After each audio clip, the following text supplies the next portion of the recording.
تعلم على العلماء حتى تعرف الإسلام صحيحا. إن الحمد لله نحمده ونستعينه ونستغفره ونعوذ بالله من شرور أنفسنا ومن سيئات أعمالنا من يهده الله فلا مضل له ومن يضلل فلا هادي له وأشهد أن لا إله إلا الله وحده لا شريك له وأشهد أن محمدا عبده ورسوله صلى الله عليه وعلى آله وأصحابه وسلم تسليما كثيرا. أما بعد، gjithë lavdia e takon Allahut, ata e falenderojmë dhe i shprehim lavdi, prej tij kërkojmë ndihmë dhe prej tij kërkojmë falje. Kërkojmë mbrojtje tek Allahu nga e keqja e vetes sonë dhe nga të këqijat e veprave tona. Ka udhëzon Allahu s'ka kush e devion dhe ka devion Allahu s'ka kush e udhëzon. Dëshmoj se nuk ka të adhuruar të drejtë përveç Allahut një, i cili nuk ka ortak dhe nuk ka rival, dhe dëshmoj se Muhamedi është rob dhe i dërguar i tij. Salavatet dhe selamet e shumta të Allahut qofshin për të, për familjen e tij dhe të gjithë shokët e tij, si dhe të gjithë ata që ndjekin udhën e tyre deri në ditën e gjykimit.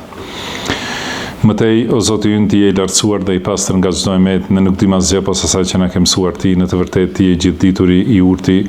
O Allah, na bëj të dobishme atë që na ke mësuar, na mëso atë që na bën dobi, na shto diturinë, na përmirëso gjendjen tonë të rësi dhe mos na lër të mbështetur në vetët tona asnjë çast.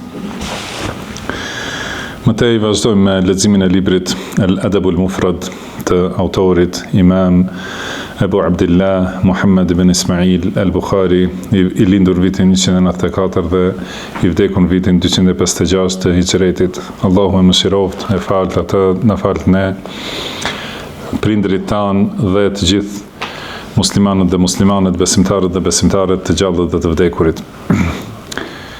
Në këto tema të tjera, ka thënë Imam Bukhari rahimahullah, bab, dhe më thënë temë e re, dhe kjo temë e re ka të bëjë me lutjen dhe disa çështje të lutjes, duas.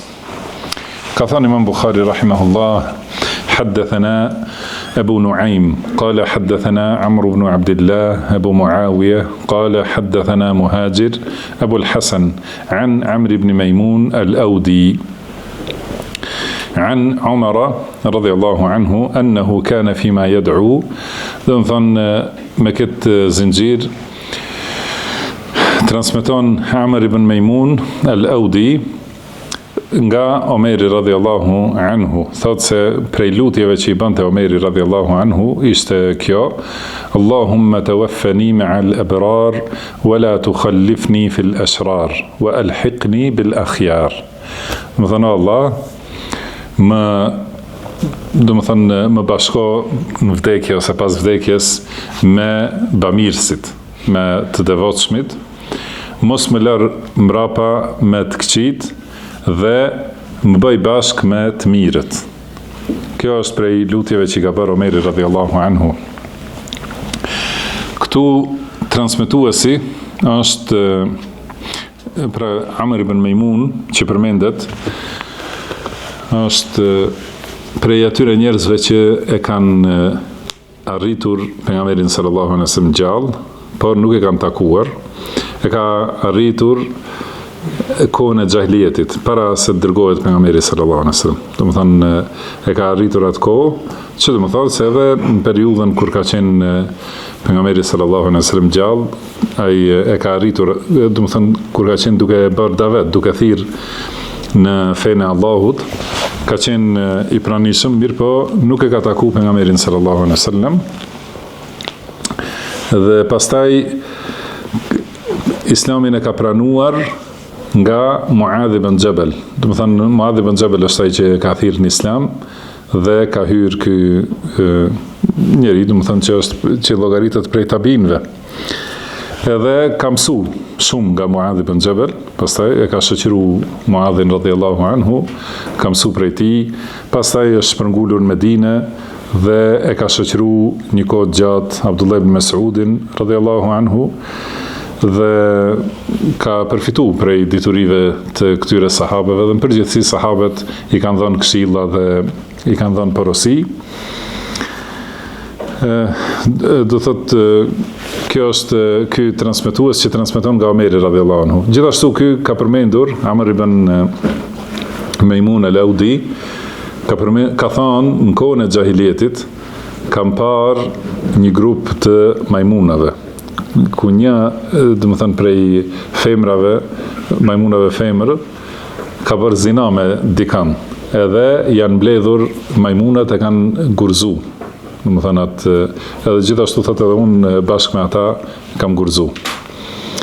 Këtë besoj e kemi përmendur edhe tjetër herë, dhe është interesant që domethënë ka hierarki në ato grupet e majmunave, ka hierarki, edhe kryesori i grupit i ka gratë, domethënë, që nuk guxon ata të kenë kontakt me meshkuj tjerë. Edhe prandaj, domethënë, kjo është llogaritur si zina, dhe edhe majmunat, domethënë e llogaritin zinan si gjë të shëmtuar. Kurse ka disa prej atyre që thonë se e kanë preardhjen prej majmunave, që zinaja është prej punëve më të rëndomta dhe të madje edhe i preferojnë, Allah na ruajt. Dhe majmunat e kanë gurzu. Domethënë kjo është domethënë diçka që gjendet edhe te kafshët.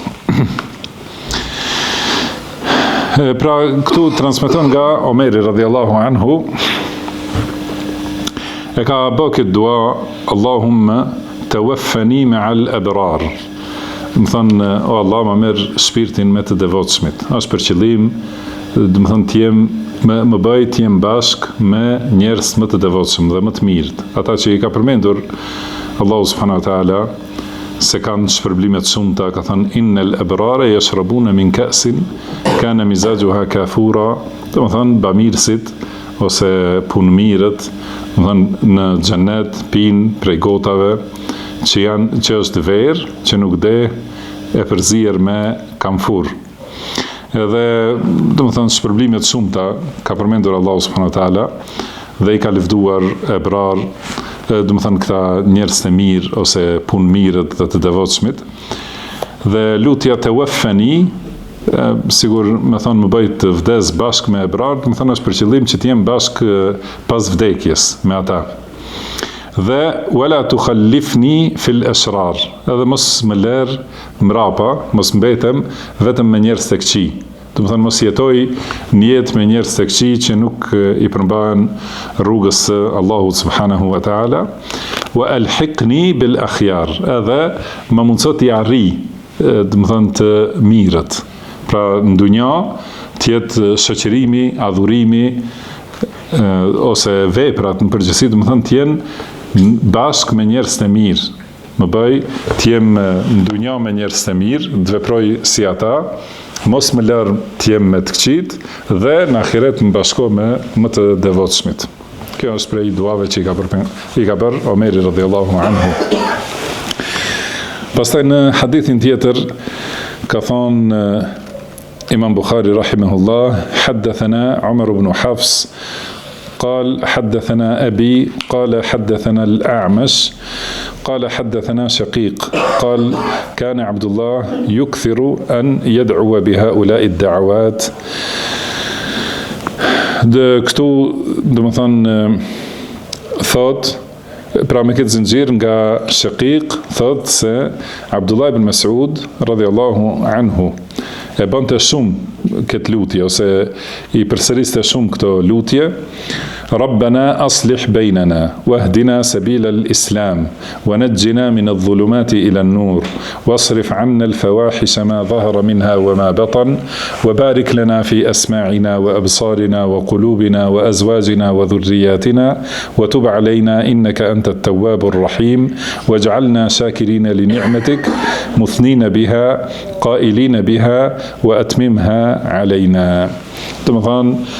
Pra Abdullah ibn Mas'ud radhiyallahu anhu është lutur me këto lutje: o Zoti ynë na përmirëso, do të thënë na i bëj raportet mes nesh të mira, na i përmirëso lidhjet mes nesh, pra mes besimtarëve, na udhëzo në rrugën e Islamit, na shpëto prej errësirave në dritë, na largo punë të këqija ose të turpshme, ato që janë të dukshme dhe ato që janë të fshehta ose të brendshme. na beko në dëgjimin, shikimin ton, zemrat tona, gratë tona, pasardhësit tan, na e prano pendimin, na i fal mëkatet, sepse ti je Tawwabun Rahim, do të thonë ti je që pranon pendimin dhe je mëshirues. Na bëj falënderues ndaj dhuntive tua, që të lavdrojmë me to, do të thonë që i përmendim ato dhunti dhe lavdrojmë Zotin me ato dhunti, qailina biha, gjithashtu që i përmendim ato, që themi se këto janë prej dhuntive të Allahut, wa atmimha alejna, dhe gjithashtu na i plotso ato dhunti. Edhe kjo është, do të thënë, prej duave që i kanë bërë sahabët, pra Abdullah ibn Mas'udi radhiyallahu anhu, prej dietarëve më të mëdhenj të sahabëve, kjo dua gjithashtu është transmetuar edhe prej pejgamberit sallallahu alaihi wasallam, dhe në transmetime ndryshme me disa dallime, do thotë është e transmetuar se është prej duave Allahumma, si është Allahumma alif bejna qulubina wa aslih dhata bejnina. Do më thonë Allah na i bashko zemrat dhe përmirësoj raportet mes nesh. Allahumma alif bejna qulubina wa aslih dhata bejnina wa hdina subul as-salam. Do më thonë na udhëzo në rrugët e paqes, ose këtu ka thonë wa hdina sabil al-islam. Do më thonë na udhëzo në udhën e islamit. Wa najjina min adh-dhulumati ila an-nur, do të thonë na shpëto, na nxjerr prej errësirave në dritë, do të thonë prej errësirave të lloj-llojshme, errësirave të kufrit, errësirave të bidatit, errësirave të mëkateve, devijimeve, largimit prej rrugës së Allahut subhanahu wa taala. Dhe ila nur, do të thonë na nxjerr nga këto errësira në dritë, që është drita e Islamit, dhe Islami është libri i Allahut, Kurani, dhe suneti i pejgamberit sallallahu alaihi wasallam, rruga e pejgamberit sallallahu alaihi wasallam. Nuk ka tjetër Islam përveç kësaj. Çdo gjë që nuk gjendet në Kur'an dhe në Sunet, dhe çdo gjë për cilën nuk ka ixhma të sahabët, ose që nuk është për rrugës së sahabëve, ajo është jashtë Islamit. Nuk ka mundësi të jetë, siç kanë thonë, ka thonë Abdullah ibn Mas'ud radhiyallahu anhu, ajo që nuk ka qenë fe në atë ditë kur ka zbritur ajeti që thotë al-yawma akmaltu lakum dinakum, sot ju plotësova fen. Do të thonë ajo që nuk ka qenë fe deri në atë ditë nuk mund të jetë më fe, nuk është prej fesë së Allahut subhanahu wa taala, sepse Allahu ka thënë u plotësu feja, dhe çdo gjë që është pas saj është jo fe, është e importuar ose nga devimet e ateizmit, më thonë, ose nga devimet e feve të tjera. Nuk është prej fesë së Allahut subhanahu wa taala. Prandaj secili musliman duhet t'i lutet Allahut me sinqeritet, më udhëzo në rrugën e Islamit, më udhëzo në Islam. Islami është vetëm ajo që ka zbrit nga Allahu subhanahu wa taala, nuk ka tjetër vepër ose tjetër besim ose tjetër rrugë që nuk është në Kur'an ose në Sunet që tjetë prej Islamit. Ajo nuk është Islam. Pra, mudhëzo në Islam, mudhëzo të ndjek librin tënd dhe sunetin e pejgamberit tënd sallallahu alaihi wasallam. Cili është ai musliman që në zemrën e tij ka pengesë dhe pakënaqësi me këtë lutje, që t'i lutet sinqerisht Allahut subhanahu wa taala. Cili është ai musliman që nuk do t'i lutet Allahut, mudhëzo që t'jem ndjekës i pastër vetëm i Kuranit dhe Sunetit, dhe mos bëj asgjë tjetër përveç asaj që ti e ke shpallur o Zoti ynë. Atëherë, do të thonë, nëse ka në zemër pakënaqësi me këta, atëherë në pyetje është imani i tij. Prandaj edhe kur lutet njeriu në namaz duke lexuar surën Fatiha, sepse surja Fatiha është lutje. Kur thot ihdinas siratal mustaqim, do të thonë udhëzona në rrugën e drejtë. Edhe ku ka rrugë tjetër të drejtë përveç rrugës që ka zbrit Allahu subhanahu wa taala. Duhet ta jetë i vetëdijshëm njeriu kur thot udhëzon rrugën e drejtë, do të thonë rrugën që e ke zbritur ti o Zoti ynë, që është në librin tënd dhe në sunetin e të dërguarit tënd sallallahu alaihi wasallam. Tjetër nuk ka. Dhe pra sahabët kanë qenë në islam, mërë po vazhdimisht është lutë wahdina sebilel islam, do më thënë udhëzona në udhën e islamit. Edhe Allah na ka urdhëruar gjithmonë të lutemi ihdina siratal mustaqim, do më thënë udhëzona në rrugën e drejtë. Kemi folë për këtë çështje tjera, do më thënë pasi njeriu edhe nëse është i udhëzuar në islam, edhe nëse është i udhëzuar në ndjekjen e Kuranit dhe Sunetit, nuk do më thënë se e ka plu gjithë udhëzimin, edhe e di gjithë diturinë që ka të bëjë me Kuranin dhe Sunetin. Domethënë kërkon prej Allahut vazhdimisht që të ketë shtim të udhëzimit, edhe vazhdimisht jetë i qëndrueshëm, që vazhdimisht ta ndjek vetëm këtë rrugë dhe mos lakoj dhe mos devijoj nga kjo rrugë në asnjë çështje. Edhe thamu anajjina min adh-dhulumati ila an-nur, domethënë na shpëto nga errësirat e lloj-llojshme, nga errësirat e të gjitha devijimeve, dhe çdo gjë që është jashtë rrugës është errësirë. Rruga e ndriçuar është vetëm kjo që ka shpallë Allahu subhanahu wa taala. Dhe Allahu ka thënë waja'alnahu nuran, do të thonë këtë shpallje e bëm dritë. Ktu është drita. Kurse çdo gjë që është jashtë saj është errësirë me të gjitha formën, të gjitha llojet. Do të thonë errësira të shumta. Kurse drita është vetëm ajo që e ka shpallur Allahu subhanahu wa ta'ala. Wasrif anna al-fawahish ma dhahara minha wa ma batan, na i largo këto punë të këqija, punë të turpshme, punë të, domethënë mëkatet e rënda, të gjitha, edhe ato që janë të dukshme, edhe ato që janë brenda, se ka mundësi të ketë fahisha njeriu brenda në zemrën e tij. Dyshime ose urrëtie të ndonjë gjëje prej asaj që ka shpallë Allahu subhanahu wa ta'ala, ose dëshira të fëlliqura, mendime, do të thënë që i ka në zemër, ato janë këto punë të këqija që janë të fshehta ose të brendshme. Dhe ato që janë të dukshme janë fjalë dhe veprat. Pra i lutemi Allahut që të na largojë të gjitha, edhe ato të dukshmet edhe të brendshmet ose të fshehtat. Dhe ka thënë wa barik lana fi asma'ina wa absarina wa qulubina wa azwajina wa dhurriyyatina, do të thënë na beko, na jep bekime dhe bereqet në dëgjimin ton, shikimin ton, në zemrat tona, në bashkëshortet tona, edhe pasi fjala zauj në gjuhën arabe thuhet edhe për burrin edhe për gruan, do të thënë edhe gruaja kur e bën duan, do të thënë në bashkëshortin tim ose në bashkëshortet tanë dhe në pasardhësit tanë, në fëmijët dhe fëmijët e fëmijëve, pra na i bëj të bekuar dhe të dobishëm, edhe të udhëzuar, pra. Wa tub alejna innaka anta at-tawwabur rahim, pra na i prano pendimin, na i fal mëkatet, sepse ti je falës, pranues i pendimit, mëshirues. Na bëj falënderues ndaj dhuntive tua. Do të thënë na mundso të falenderojmë. Edhe kjo është gjithashtu në hadith që pejgamberi sallallahu alaihi wasallam e ka mësuar Muadhin radhiyallahu anhu, thot në fund se cilit namaz, Allahumma a'inni ala dhikrika wa shukrika wa husni ibadatik.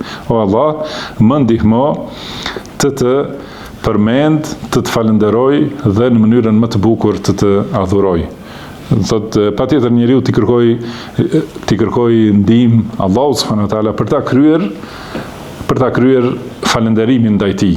Dhuntit e Allahut janë të shumta, të panumërta dhe në aspekte të lloj-llojshme, edhe përmendëm te mësimi i kaluam, dhe nëse robi mundohet t'i numëroj aspektet e dhuntive të Allahut, e ka vështirë, domethënë që të numëroj.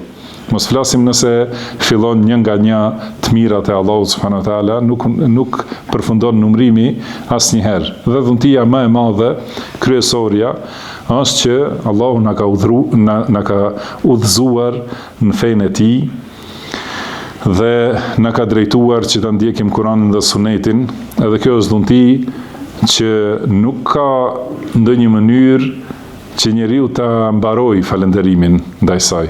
Do të thënë është dhunti që i bën të gjitha gjendjet e robit në dhunti, i shndron në dhunti. Do të thënë, si ka thënë pejgamberi sallallahu alaihi wasallam, ajaban li amri al-mu'min, inna amrahu kulluhu khair. Do të thënë, është e çuditshme gjendja e besimtarit. E gjithë gjendja e tij ose secila çështje e tij është mirë për të. Nëse i ndodh një mirë, një gëzim, e falenderon Allahun dhe është mirë për të, sepse përfiton. Nëse i ndodh një keqe, një vështirësi, bën durim, edhe kjo është mirë për të. Domethënë, dhe kjo nuk i takon askujt përveç se besimtarit. Domethënë, prandaj kjo dhunti e udhëzimit është që secilën imtësi të jetës dunjas e shndron në dhunti. Edhe atëherë, me vërtet njeriu nuk ka mundësi që ta përfundoj falënderimin ndaj Allahut subhanahu wa taala. Por nuk ka mundësi as ta shpreh falënderimin nëse nuk e ndihmon Allahu i lartësuar, që është prap dhunti nga Allahu, edhe nëse falënderon njeriu është dhunti nga Allahu subhanahu wa taala, por na bëj gjithmonë falënderues, pra na bëj falënderues për dhuntitë tua, muthnine biha, edhe që me ato dhunti të lavdrojmë, të shprehim lavdi dhe lavdrime ndaj Allahut subhanahu wa taala, sepse ai është meritor për gjitha lavdrimet, ai është meritor për gjithë lavdin, edhe qailina biha, edhe që ti themi këto dhunti, kurse në disa transmetime është qabiliha ose qabilina iyaha, do thotë që ti pranojmë. Na bëj të atill që i pranojmë dhuntitë tua, do të thënë na bëj njerëz që jemi, si thuhet, tokë pjellore për dhuntitë e Allahut. Do të thënë që të na vinë dhuntit dhe mos na largohen, si ka thënë pejgamberi sallallahu alaihi wasallam në lutjet e tij, Allahumma inni a'udhu bika min zawali ni'matik. Do të thënë Allah, kërkoj mbrojtjet e tij nga largimi i dhuntive tua. Se kur të largohen dhuntitë e Allahut, atëherë njeriu nuk ka tjetër përveç se shkatrim. Wa atmimha alejna, edhe na i plotso. Do të thënë që dhuntia të jetë e plot, përfundimtare. Do të thënë kur plotsohet diçka, kur thuhet për diçka se është plotësuar, do të thënë ka arritur deri në kufirin që nuk ka nevojë më shumë. Do të thënë nuk ka nevojë të shtohet diçka në të. Edhe njësoj si tham për fen, el-yawma akmaltu lakum dinakum, do të thënë sot ju plotësova fen.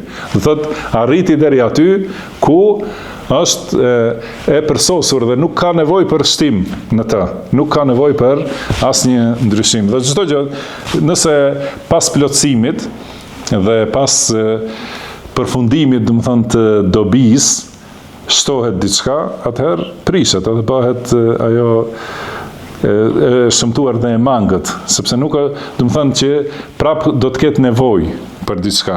Pra kur plotësohet dhuntia, ka arritur deri në atë kufi që thuhet se nuk ka nevojë për diçka jashtë saj. Edhe e kundërta e kësaj është mangësia, do të thënë thuhet diçka që është e mangët, do të thënë se ka nevojë të shtohet edhe diçka tjetër në të. Prandaj, do të thënë dua, thot wa atmimha alejna, do të thënë na i plotso dhuntit, na i bëj dhuntit plota dhe përfitimin prej këtyre dhuntive që të jetë i plot. Në hadithin tjetër ka thënë Imam Bukhari rahimahullah, حدثنا موسى ابن إسماعيل قال حدثنا سليمان بن المغيرة عن ثابت قال كان أنس رضي الله عنه إذا دعا لأخيه يقول pra me këtë zinxhir transmetohet se Enesi radhiyallahu anhu kur është lutur për vllajën e tij ka thënë ja'ala Allahu alayhi salata qaumin abrar laysu bi zalamatin wala fujjar yaqumuna al-layla wa yasumuna an-nahar. Domethënë Allahu ja bëft atij të mundshme që ti fitoj lutjet e njerëzve të devotshëm dhe bamirës, që nuk janë të padrejtë dhe as mëkatar, të cilët e falen natën dhe agjerojnë ditën. Domethënë këta janë njerëz më të mirë që nuk kanë padrejtësi, domethënë nuk ka padrejtësi tek ata, as padrejtësia e madhe që është shirku, as ndonjë lloj tjetër prej padrejtësive, nuk e bëjnë, sepse padrejtia është një prej pengesave të pranimit lutjes. Thotë padrejtia ndaj njerëzve është prej pengesave të pranimit. Pasi lutja, do të flasim pak më vonë, do të thënë ka kushte që të pranohet. Edhe këtu thot ja mundso lutjet e njerëzve të devotshëm, sepse ato janë lutje që pranohen dhe janë lutje të dobishme, të cilët nuk bëjnë padrejtësi dhe nuk janë fuxhar, do të thënë nuk fjala fuxhur do thot dalja nga kufit. Pra, ose e përmendin si shpërthim, siç është në hadithin për munafiqët, idha khasama fajar. Do të thonë disa ashtu e përkthejnë kur grindet, kur kundërshtohet, shpërthen, do të thonë. Qëllimi është do të thotë shpërthen del prej kufive që ja ka caktuar Allahu subhanahu wa taala. Nuk zgjedh a gënjen ose shpif ose do të thotë bëjnë shpifjet të cilat i dinë se nuk janë të vërteta.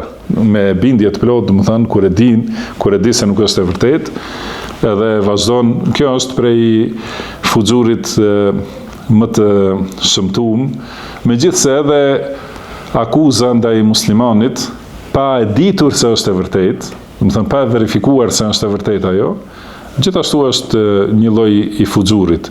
Por kur e di se nuk është e vërtetë, edhe vazhdon të akuzosh muslimanin, do të thonë ajo ka thënë pejgamberi sallallahu alaihi wasallam që ata të cilët shpifin për besimtarët me diçka që nuk është e vërtetë, atëherë ata Allahu i vendos në radghatul khabal, do të thonë në kënetën e dëshpërimit, që është kënet në xhehenem, ku mblidhen lëngjet e banorëve të xhehenemit prej djegjes së tyre. Do të thënë aty do të jetoj derisa nëse ka mundësi të dalë nga ajo shpifja që e ka bërë për besimtarët.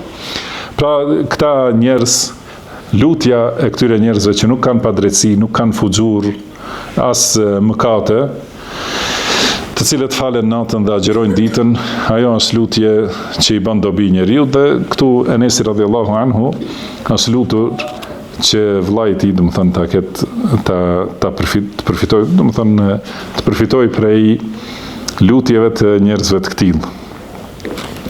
Pastaj në hadithin e radhës ka thënë Imam Buhari rahimahullah: حدثنا ابن نمير قال حدثنا أبو اليمان قال حدثنا إسماعيل بن أبي خالد قال سمعت عمرو بن حريث يقول دمثان transmetohet nga Amr ibn Hurayth radhiyallahu anhu se ka thënë: "Dhahabat bi ummi ila an-nabi sallallahu alaihi wasallam." Thot më mori nëna ime te pejgamberi sallallahu alaihi wasallam. Dhe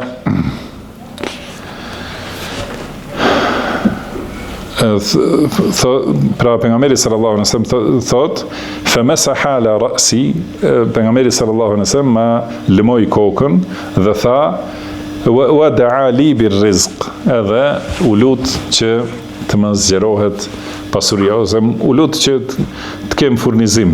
Pra e ka marrë nëna e tij, e ka çuar te pejgamberi sallallahu alaihi wasallam dhe pejgamberi sallallahu alaihi wasallam ja ka lëmu kokën dhe është lutur për të që të ketë rizq.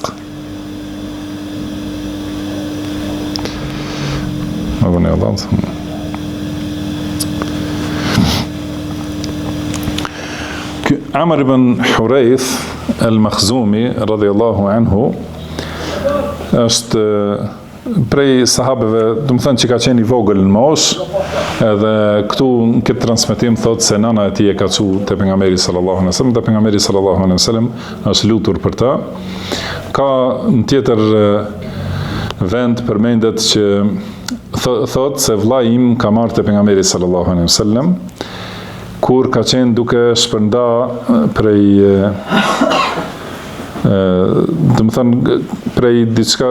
pasurive që i ka pasur pejgamberi sallallahu alaihi wasallam, që i kanë ardhur ose prej luftrave ose prej zekatit, ka qenë duke shpërnda ar. ju ka shpërndarë të varfërve, dhe ka thënë, ma ka dhënë një copë ari, mu, dhe ku e kam vendosur atë, dhe më thënë ajo ka pas bereqet. Dhe më thënë nëse ka pas në shtëpi, ose ku e ka përdor, ku e ka vënë atë copë ari, dhe më thënë ka pasur bereqet, edhe mirësi edhe jeshtu rizku, dhe më thënë prej bekimit të pejgamberit sallallahu alaihi wasallam që ja ka dhënë Allahu subhanahu wa ta'ala. Po ashtu edhe ky hadith është nga këto, ose ky ether, do të thënë prej këtij sahabiu, hadith i pejgamberit sallallahu alaihi wasallam, pasi përmendet çka ka vepruar pejgamberi sallallahu alaihi wasallam, është prej këtyre për lutjen, do të thënë e njëjta temë për cilën jemi duke folur. Pastaj në hadithin e radhës thot Imam Bukhari rahimahullah, haddathana Musa qal haddathana Amr ibn Abdullah ar-Rumi قال أخبرني أبي عن أنس بن مالك رضي الله عنه قال قيل له إن إخوانك أتوك من البصرة وهو يومئذ بالزاوية. Do thot me këtë zinxhir pra transmetohet nga Anas ibn Malik radhiyallahu anhu, thot se kanë ardhur, do të thënë tek ai disa njerëz, edhe i kanë thonë këta janë vëllezërit e tu prej Basra, kanë ardhur, do të thënë që kërkojnë, do të thënë kanë ardhur këta nga Basra, kanë ardhur ti nga Basra dhe kërkojnë prej teje lutje, kanë thënë litad'u Allah lahum, do të thonë që ti lutesh Allahut për ta. Atëherë ka thënë Anas radhiyallahu anhu, Allahumma ighfir lana warhamna wa atina fid dunya hasanatan wa fil akhirati hasana wa qina adhaban nar. Do të thonë, ka thënë Allah, na fal, na mëshiro, na jep të mira në dunja, të mira në ahiret dhe na ruaj prej dënimit të zjarrit. Pastaj thot fastazaduhu, edhe kërkuan më shumë, faqala mithlaha, edhe e përsëriti, kërkuan që të bëjë më shumë dua, dhe Anas radhiyallahu anhu e ka përsëritur të njëjtën. Edhe ka thënë in utitum hadha faqad utitum khayra ad-dunya wal akhirah.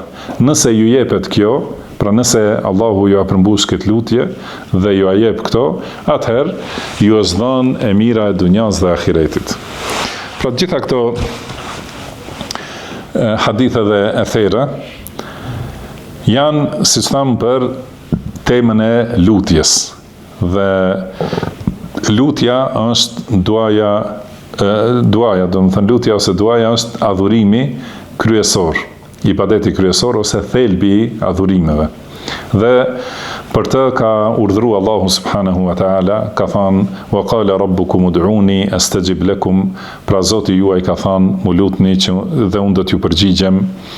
Dhe ka thënë wa idha sa'alaka ibadi anni fa inni qaribun ujibu da'wata ad-da'i idha da'an, nëse të pyesin robrit e mi për mua, unë jam afër, i përgjigjem lutjes së lutësit kur ai më lutet. Dhe në ajetet tjera, do të thënë urdhëron Allahu që robrit t'i luten atij.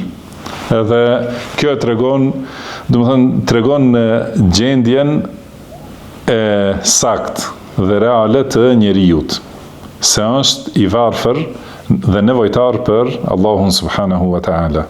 Prandaj është ibadet me peshë të madhe dhe me pozitë të madhe, sepse njeriu e shpreh varfërin e tij para Allahut dhe e shpreh nevojen para Allahut subhanahu wa ta'ala, të pasurit absolut, që në dorën e tij është gjithçka. Dhe për këtë shkak, do të thënë, njeriu duhet që tregohet robi i Allahut, duhet ta shtojë më shumë lutjen, të lutet më shumë, dhe ajo është diçka që me cilën Allahu është i kënaqur dhe që e do, edhe kështu njeriu përfiton përfitime të shumta. Kur lutet besimtari, nëse është i devotshëm, i ruajtur prej mëkateve, patjetër se lutja do t'i pranohet, sepse Allahu ka premtuar, domethënë Qala rabbukum ud'uni astajib lakum. Do të thënë Zoti juaj ka thënë mu lutni, unë do t'ju përgjigjem. Nëse besimtari i lutet Zotit të tij subhanahu wa taala me sinqeritet, me të vërtetë, do të thënë vetëm Allahut, Allahu i përgjigjet, patjetër. Mirëpo përgjigjja është ose duke ja përmbushur pikërisht atë që e ka kërkuar robi, ose duke nëse ajo nuk është më e mira, nëse nuk është më e mira për robin, megjithëse ai e kërkon dhe e do, mirëpo Allahu subhanahu wa taala e di çka është më mirë për robin e tij. I jep një të mirë tjetër, edhe e bën të kënaqur me atë të mirë, edhe robi nuk e dëshiron atë që për cilës e ka larguar Allahu subhanahu wa taala. Ose ja largon një të keqe për shkak të kësaj lutje, dhe e ruan prej të këqijave që nuk i ka ditur robi se mund të ndodhin, kurse Allahu subhanahu wa taala është i gjithdijshmi, ose ja ruan këtë lutje si shpërblim për ahiret. Edhe atëherë ka përfitime të shumta, domethënë prej lutjeve në ahiret. Ka përfitime të shumta edhe prej lutjeve që Allahu ja ka përmbushur si ka kërkuar robi, po edhe më shumë përfiton prej atyre që nuk ja ka dhënë dunja, edhe do të ketë shpërblim edhe më të madh në ahiret në ditën e gjykimit. Por që të pranohet lutja, që të ketë këto, domethënë njërin prej këtyre, duhet patjetër ajo lutje të plotësoj kushtet. Ka kushte, domethënë që janë përmendur në Kur'an dhe në Sunet. Patjetër, domethënë ka kushte, nuk do thotë që secili që vetëm shpreh një kërkesë tek Allahu subhanahu wa taala, edhe menjëherë arrin atë. Se te vet ajeti ku ka thënë Allahu pra wa qala rabbukum ud'uni wa idha sa'alaka ibadi anni fa inni qaribun ujibu da'wata ad-da'i idha da'an. Pra kur pyesin robrit e mi për mua, unë jam afër, i përgjigjem. Pra, kjo është premtim nga Allahu. I përgjigjem lutjes së lutësit, kur ai lutet. Dhe pastaj përmenden kushtet. Fel yastajibu li, le të më përgjigjen ata mua. Wal yu'minu bi, edhe le të besojnë tek unë, la'allahum yarshudun, që të jenë të udhëzuar ose që të përfitojnë. Do të thonë që robi duhet të jetë besimtar. Njëherë do të thënë ta besoj Allahun subhanahu wa taala ashtu si ka urdhëruar Allahu që të besohet tek ai, edhe të besoj se Allahu e dëgjon lutjen dhe i përgjigjet asaj. Dhe gjithashtu ti përgjigjet ai Allahut subhanahu wa taala, do të thënë ti përgjigjet duke i zbatuar urdhrat e Allahut, edhe duke u larguar prej asaj që ka ndaluar Allahu.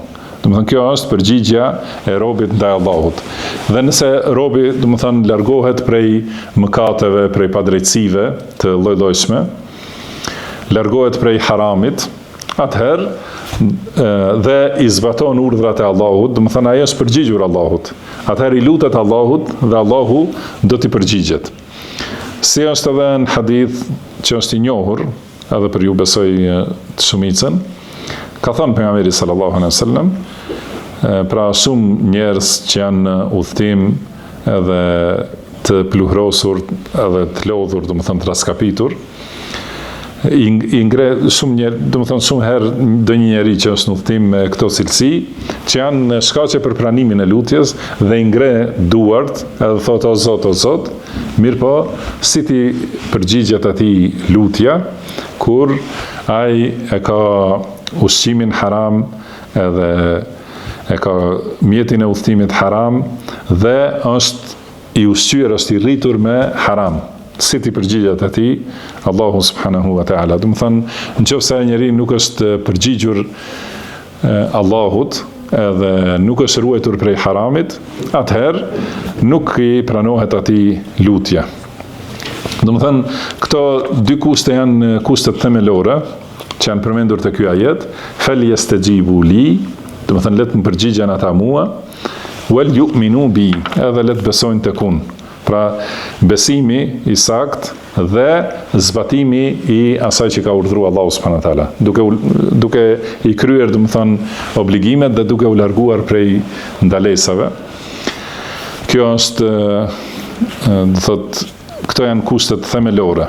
Pastaj ka në hadithe për shembull është përmendur se tjetër që është shumë e rëndësi që vazhdon t'i vi përgjigja për lutjen përderisa njeriu nuk nxitohet. Dhe nxitimi është që të thot njeriu ju luta Allahut, ju luta, por nuk merr përgjigja, nuk më përgjigj, edhe e braktis lutjen. Atëherë do të thonë nuk përfiton prej lutjes së tij. Përderisa vazhdon të lutet me bindje dhe me durim e pret përgjigjen, do të vi. Por nëse nxitohet edhe e braktis lutjen, atëherë nuk ka përgjigje për ato lutje. Edhe tjetër, nëse lutet për mëkat, për shembull, kundër vetes ose kundër dikujt tjetër që të bëjë mëkate, ose lutet për shkputjen e lidhjeve familjare, gjithashtu për prishje, do të thonë, të familjes e kështu me radhë, ato janë që nuk pranohen, edhe janë pengesa për pranimin e lutjeve. Në hadithin e radhës thot Imam Bukhari rahimahullah, حدثنا أبو معمر قال حدثنا عبد الوارث قال حدثنا أبو ربيعة سنان قال حدثنا أنس بن مالك رضي الله عنه قال pra edhe me këtë zinxhir nga Anas ibn Malik radhiyallahu anhu thot se ka thënë pra Anas ibn Malik akhadha an-nabiy sallallahu alaihi wasallam ghusnan fanafadahu falam yantafid thumma nafadahu falam ينتفض ثم نفضه فلم ينتفض قال ka marr pejgamberi sallallahu alaihi wasallam, pra thot Anas ibn Malik, ka marr pejgamberi sallallahu alaihi wasallam një deg, do të thonë që ka filluar të thahet ose që është tha, që ka qenë me gjethe dhe ka shkundur pejgamberi sallallahu alaihi wasallam që ti hiqen gjethet, por nuk i kanë rënë gjethet. Pastaj ka shkundur prap, nuk i kanë rënë. Prap e ka shkundur, nuk i kanë rënë gjethet. Atëherë ka thonë pejgamberi sallallahu alaihi wasallam, inna subhanallah walhamdulillah wala ilaha illa Allah yanfudna al-khataya kama tanfudu ash-shajaratu waraqaha. Ka thonë këto fjalë që përmendën subhanallah, pra i lartësuar dhe i pastër nga tmetat është Allahu, walhamdulillah, lavdia i takon Allahut, wala ilaha illa Allah, nuk ka të adhuruar të drejtë përveç Allahut. Këto fjalë i shkundin ose i hedhin, i heqin, do të thonë mëkatet, siç i heq ose siç i lëshon pema gjethet. Kur thahet pema dhe lëshon gjitha gjethet, në këtë mënyrë përsëritja e këtyre fjalëve është që i largon mëkatet prej njerëzit. Këto fjalë, këto 4 fjali, do të thonë, janë përmendur shumë herë dhe janë përmendur vlera të shumta për këto fjalë. Ka thënë pejgamberi sallallahu alaihi wasallam, inna bi kulli tasbihatin sadaqa wa kullu takbiratin sadaqa wa kullu tahlilatin sadaqa. Do të thonë çdo herë kur njeriu thot subhanallah, është sigur me dhënë një sadaka. Edhe çdo herë kur thot elhamdulillah, është sadaka. Çdo la ilaha illallah është sadaka. Do të thonë ka pra shpërblime të shumta për secilën këto fjalë. Veprime të lehta, do të thonë fjalë të lehta me shpërblime të shumta. Po ashtu ka thënë pejgamberi sallallahu alaihi wasallam, men qala subhanallahi wa bihamdihi fi yawmin 100 marra huttat khatayahu wa in kanat mithla zabad al-bahr. Do të thonë kush thot subhanallahi wa bihamdihi brenda ditës 100 herë, atij i bien mëkatet, i largohen, do të thonë mëkatet, edhe nëse kishin qenë si shkume e detit. Në thot i hiqen mëkatet me këtë vepër të madhe. Po ashtu ka thonë pejgamberi sallallahu alaihi wasallam, walhamdulillah tamla'ul mizan. Fjala alhamdulillah e mbush mizanin e veprave të mira dhe i rëndon veprat e mira. Wa subhanallahi wa bihamdihi tamla'ani ma bayna as-sama'i wal ard. Dhe subhanallahi wa bihamdihi, këto dy fjalë janë që e mbushin pra me shpërblime, mbushin sa ka mes qiellit dhe tokës. Ka thënë pejgamberi sallallahu alaihi wasallam gjithashtu: "E ya'jazu ahadukum an yaksaba alfa hasanatin." Do të thonë, a është dikush i paaft që të fitojë 1000 shpërblime? Kanë thënë sahabët: "Si ti fitojmë 1000 shpërblime?" Ka thënë: "Me thënë subhanallahi 100 herë, i shkruhen njeriut 1000 shpërblime, i fshihen atij 1000 mëkate." Do të thënë, këto janë shpërblimet e fjalës subhanallah. Dhe në hadithet të tjera ka thënë pejgamberi sallallahu alaihi wasallam këto fjalë subhanallah, alhamdulillah, la ilaha illallah dhe Allahu akbar janë fjalët më të dashura tek Allahu, dhe ka thënë gjithashtu pejgamberi sallallahu alaihi wasallam janë më të mira për mua se sa çdo gjë mbi të cilën lind dielli. Do të thënë se gjithë pasuria e tokës, do të thënë këto fjalë janë më të mira. Po ashtu ka thënë pejgamberi, do të thënë këto të gjitha janë prej këtyre dhikrave dhe këto fjalë që njeriu duhet t'i thotë me kuptim. Do të thënë këto fjalë janë sqaruar shumë herë.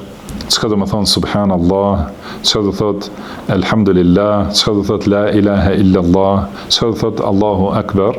Besoj që janë sqaruar shumë dhe besimtari duhet të interesohet për fenë e tij, ti marrë mësimet, librat, ti kuptoj domethëniet e këtyre fjalëve, dhe kur i thot këto fjalë duhet jetë me përqendrim. Do të thonë ta ketë mendjen dhe zemrën dhe të jetë me bindje në ato që i thot. Dhe kur i thot këto, padyshim se imani përforcohet dhe ripërtrihet, sepse imani harxhohet dhe zbehet, duhet të ripërtrihet. Dhe këto fjalë padyshim se ja ripërtrin imanin, ja shtojnë bindjen, edhe dobi të shumta, si ka përmendur Imam Ibn al-Qayyim prej dhikrit, më shumë se 100 dobi, që i kemi thënë të libri Al-Wabilus Sayyib, por me përqendrim të zemrës dhe me bindje të plot kur i thot ato fjalë, atëherë përfiton shumë. Dhe prej përmendjes Allahut subhanahu wa taala ka thënë pejgamberi sallallahu alaihi wasallam: "Ala unabbiukum bi khairi a'malikum wa azkaha 'inda malikikum wa arfa'aha fi darajatikum wa khairul lakum min infaqi adh-dhahabi wal wariq." A doni t'ju tregoj për veprën më të mirë tuaj, për veprat më të mira tuajat, ose për më të mirën prej veprave tuaja, dhe më të pastrën që ja ofroni mbretit tuaj, Allahut subhanahu wa ta'ala, dhe vepra që më shumë ti ju angre shkallët në xhennet, dhe që është më mirë se sa të jepni arë dhe argjend, wa khairul lakum min an talqaw aduwakum fatadribu a'naqahum wa yadribu a'naqakum. Edhe më mirë se sa të luftoni në rrugt të Allahut, takoheni me armikun dhe t'i vrisni ose t'ju vrasin. Do të thënë më mirë se sa këto vepra, kanë thënë sahabët, po, na trego këtë vepër, ka thënë dhikrullahi ta'ala, pra përmendja e Allahut të lartësuar. Dhikri është vepra që nuk barazohet me të, do të thonë, ndonjë vepër tjetër. Edhe veprat tjera janë po ashtu për ngritjen e dhikrit, dhe veprat vlerësohen, veprat tjera, do të thonë, vlerësohen sipas asaj se sa ka dhikr në to prej njeriu, sa e përmend Allahu, sa e përmend robi Allahun subhanahu wa ta'ala. Dhe do të thonë, këto duhet ti ketë parasysh njeriu, këta hadithet pejgamberit sallallahu alaihi wasallam i mëson, edhe duhet ti ketë parasysh dhe ti praktikoj, edhe duhet gjithashtu ta mendoj edhe shpërblimin kur e bën dhikrin, po ashtu. Në hadithin tjetër ka thënë Imam Bukhari rahimahullah, këtu nuk është përmendur zinxhiri.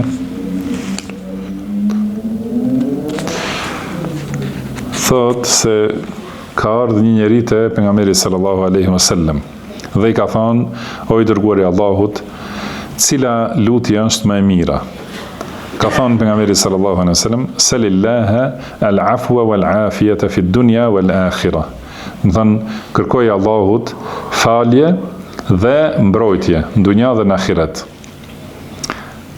Afu do thot falje dhe shlyerje të mëkateve, fshirje krejtësisht, kurse afia kemi përmendur shumë herë, do thot mbrojtje nga çdo dëmtim, në çdo lloj i dëmtimit ose sprovës për çështjet e dunjas ose për çështjet e fesë. Do të thonë që njeriu të jetë i mbrojtur dhe mos dëmtohet ose mos sprovohet në fenë e tij, ose në dunjan e tij, në veten e tij, ose në familjen e tij, ose në pasurinë e tij. Do të thonë afie i përfshin gjitha këto. Ka thënë kërkoj Allahut falje dhe mbrojtje, afie në dunja dhe në ahiret. Thot thumë atahu al-ghad, faqal, pastaj i ka ardhur të nesërmen, i ka thonë: o i dërguari i Allahut, ja nebi Allahu, profeti Allahut, ayu duai afdal, ka thonë cila lutje është më e vlefshme, më e mira? Ka thonë: salillaha al-afwa wal-afiyata fi dunya wal-akhirah. Pra lutju Allahut, kërkoj Allahut falje dhe mbrojtje në dunja dhe në ahiret. Fa idha u'tita al-afiyata fi dunya wal-akhirah faqad aflahta. Nëse të jepet kjo mbrojtja në dunja dhe në ahiret, atëherë ke shpëtuar. Dhe shpëtimi është qëllimi fundimtar, qëllimi kryesor që e kërkon njeriu. Do të thonë shpëtimi në ahiret. Edhe ajo është synimi më i lartë i robit të mençur dhe të udhëzuar, që ka logjik të shëndosh dhe të fuqishme. Do të thënë kërkon shpëtimin, se ka thënë Allahu subhanahu wa taala: qad aflaha al-mu'minun, do të thënë pa dyshim se kanë shpëtuar besimtarët. Edhe në ajete do thotë ku përmenden disa vepra që janë prej veprave të përfitimeve, ka thënë ulaika humul muflihun. Do thënë ata janë të shpëtuarit. Do thënë ata që i bëjnë këto vepra. Dhe ky shpëtim, se si ka thënë Allahu subhanahu wa taala: faman zuhziha anin nari wa udkhila al-jannata faqad faz. Do thotë ai që largohet prej xhehenemit dhe futet në xhennet, ai ka fitu. Do thënë ka arritur shpëtimin dhe ka arritur fitoren madhështore. Ky është qëllimi kryesor, synimi përfundimtar i robit mençur. Dhe për të arritur këtë, vazhdimisht kërkoj Allahut afie për në dunja dhe në ahiret. Domethënë që të jesh i mbrojtur nga të gjitha llojet e dëmtimeve ose sprovave ose devijimeve ose domethënë çdo lloj që është dëm për njeriu. Në hadithin e radhës ka thënë Imam Bukhari rahimahullah: حدثنا آدم قال حدثنا شعبة عن الجريري عن أبي عبد الله العنزي عن عبد الله بن الصامت عن أبي ذر رضي الله عنه عن النبي صلى الله عليه وسلم. Pra me këtë zinxhir thot nga Abu Dharri radhiyallahu anhu, se ai transmeton se pejgamberi sallallahu alaihi wasallam ka thënë: "Ahabbul kalami ila Allah", pra fjala më e dashur tek Allahu janë këto, fjalët më të dashura tek Allahu: "Subhanallahi la sharika lahu, lahul mulku wa lahul hamdu wa huwa ala kulli shay'in qadir, la hawla wa la quwwata illa billah, subhanallahi wa bihamdihi." Do të thonë, i lartësuar është Allahu, i pastër, i patmeta është Allahu, nuk ka ortak, atij i takon i gjithë sundimi, atij i takon e gjithë lavdia dhe ai është i gjithfuqishëm për çdo gjë, nuk ka lëvizje dhe nuk ka fuqi përveç se me ndihmën e Allahut, i lartësuar është Allahu dhe atij i takon lavdia. Domethënë kjo është lutje që është prej fjalëve më të dashura tek Allahu subhanahu wa ta'ala. Se këto i ka përmendur pejgamberi sallallahu alaihi wasallam fjala më e dashur, ka thënë ka thonë me një hadith, fjala më e dashur tek Allahu është ajo që Allahu e ka zgjedhur për me lajket, që me lajket me të e përmendin dhe e lartësojnë Allahun subhanahu wa ta'ala, që thonë Subhana Rabbi wa bihamdihi, dhe më thonë i lartësuar është Zoti im dhe ati i takon lavdia. Edhe në tjetër ka thonë Habbul kalami ila Allahi arba', dhe më thonë fjala më e dashur tek Allahu, fjalët më të dashura tek Allahu janë 4. Subhanallah, walhamdulillah, wa la ilaha illallah, wallahu akbar. Dhe në hadithe tjera ku tregohet për dhikrin pas namazit me këto 4 fjalë, e përmendëm në mësimin e kaluam, që kur i thot njeriu 100 herë, do të thonë ka dhe shpërblime të llojdojshme. Disa ka thonë disa fjalë kush i thot 100 herë pas secilit namaz, yarhamukallah, që janë Allahu akbar, subhanallah, walhamdulillah, wa la ilaha illallah wahdah, la sharika lahu, lahul mulk, do të thonë deri në fund, wa la hawla wa la quwwata illa billah. Ka thonë i fshihen mëkatet edhe nëse janë sa shkuma e detit. Kështu me radhë, do të thonë, po ashtu ka thonë pejgamberi sallallahu alaihi wasallam, afdalu dhikri la ilaha illallah. Do të thonë dhikri më i mirë është la ilaha illallah, nuk ka të adhuruar të drejtë përveç Allahut. Pra këto janë prej vlerave të dhikrit dhe prej këtyre fjalëve që janë me vlerë të veçantë.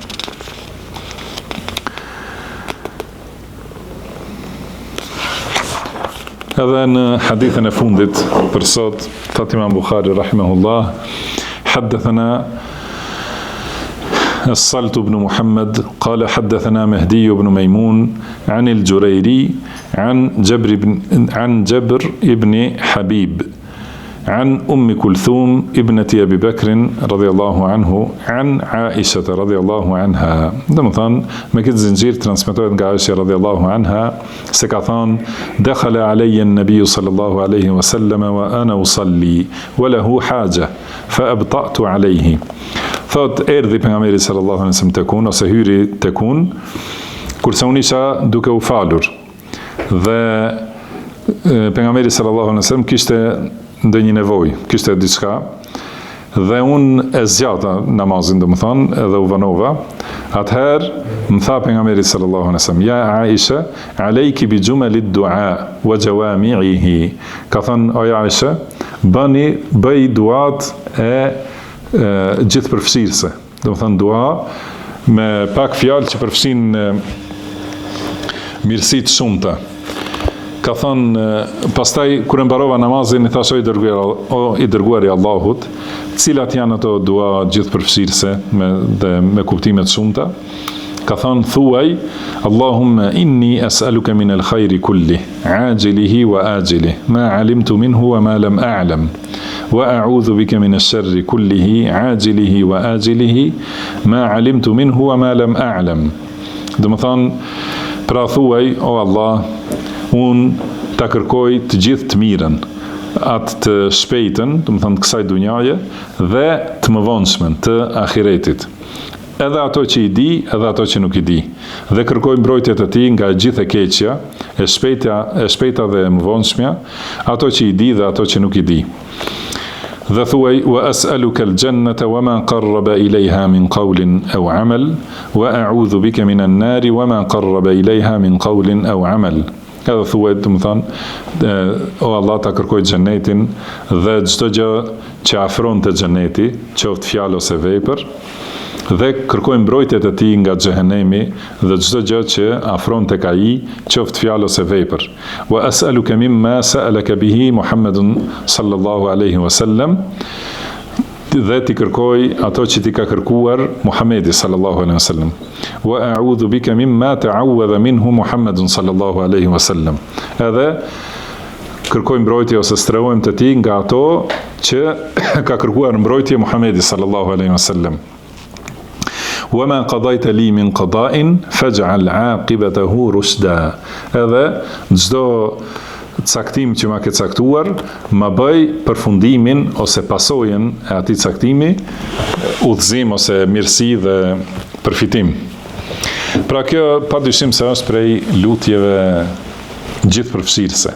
Në fillim lutet me këto lutje për të gjitha të mirat, çdo të mirë, ato të menjëhershmet ose të shpejtat të dunjas dhe të mëvonshmet të ahiretit, dhe kërkon mbrojtje nga çdo e keqe, çdo lloj e keqe që është në dunja ose në ahiret.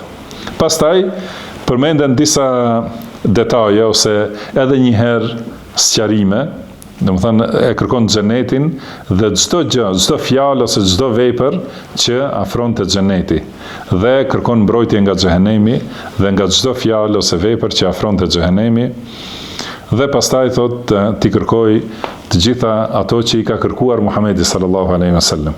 Edhe me këtë, domethënë njeriu mjaftohet në kërkesë, nëse ja kërkon Allahut atë që e ka kërkuar pejgamberi sallallahu alaihi wasallam. Dhe ato që i ka kërkuar pejgamberi sallallahu alaihi wasallam janë të mjaftueshme për të gjitha të mirat e njeriut, edhe kërkojnë mbrojtje tek Allahu nga ajo që ka kërkuar mbrojtje Muhamedi sallallahu alaihi wasallam.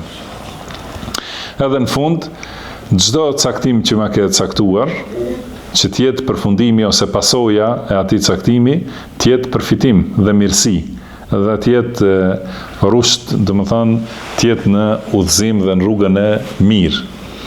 Domethënë, pra pa marrë parasysh çka i ndodh njeriut, me rëndësi është që përfundimi i asaj ndodhije tjetë përfitim dhe tjetë mirësi, edhe pse në moment ka mundësi njeriu që e shijon si të hidhët ose të keqe atë ndodhi, por i lutet Allahut që të ketë ndihmë, domethënë në secilin caktim që të jetë i udhëzuar, që të merret me atë caktim ashtu si është i kënaqur Allahu subhanahu wa taala. Dhe pastaj pasojat e atij caktimi të jenë përfitime dhe mirësi të shumta për njeriu në dunja dhe në ahiret. Allahu na dhasht prej mirësive të tij të gjera, sepse Allahu i ka mirësi të shumta. Wallahu a'lam wa sallallahu wa sallama ala abdihi wa rasulihi nabina Muhammad. Subhanaka Allahumma wa bihamdika ashhadu an la ilaha illa anta astaghfiruka wa atubu ilaik. Wa akhiru da'wana anil hamdulillahi rabbil alamin.